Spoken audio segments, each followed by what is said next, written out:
Bonjour, le but aujourd'hui va être de découvrir comment, ou redécouvrir comment on fait pour positionner un point dans le plan. Alors ici il s'agit du point A qu'on a représenté par une croix, il s'agit bien d'une représentation parce qu'on peut utiliser éventuellement un rond mais c'est moins précis.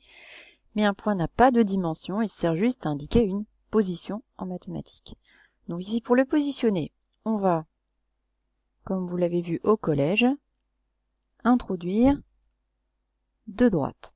Deux droites ici qui se coupent donc en un point O, O qui va s'appeler l'origine du repère, et on va positionner sur le premier axe ici qui est en rouge, un point I qui va nous servir de graduation.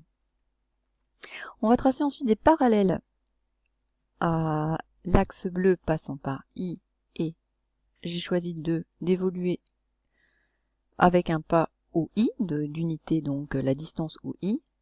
On obtient comme ça un premier cadrage, et ensuite en choisissant un point J sur l'axe bleu, on va aussi introduire comme ça une unité OJ sur ce deuxième axe, et on va tracer des parallèles à l'axe des ordonnées pour obtenir un quadrillage.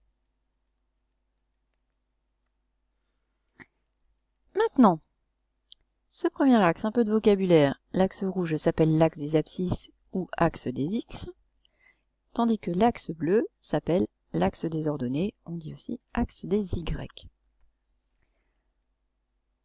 Le point A, on va donc tracer la parallèle à l'axe des ordonnées passant par A pour obtenir ainsi l'abscisse du point A. Donc ici, en suivant les graduations, on voit qu'on obtient la graduation 1, 2, 3. Donc l'abscisse du point A est de 3. De même, en traçant la parallèle à l'axe des abscisses passant par le point A, on va obtenir ici l'ordonnée. Alors c'est compris ici entre 1 et 2, on va dire environ une ordonnée de 1,5. On a donc ainsi l'abscisse de A que je note X indice A qui vaut 3, qui est la première coordonnée du point A, et l'ordonnée du point A qui vaut 1,5, qui est l'ordonnée. Donc on a un couple de coordonnées qui est 3, 1,5. Donc on commence toujours par l'abscisse. L'abscisse, donc, facile à retenir, ça commence par A, première lettre de l'alphabet, et après l'ordonnée.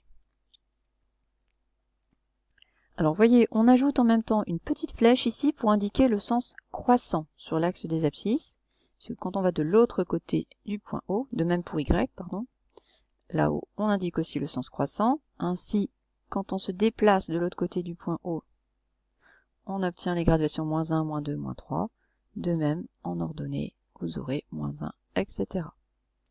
Donc là, ce qu'on vient de définir, c'est un repère quelconque du plan, il n'a pas de particularité, et il est défini à partir de 3 points O, I, J non alignés. Donc O, l'origine, OI, qui va définir notre axe des abscisses, et OJ, celui des ordonnées.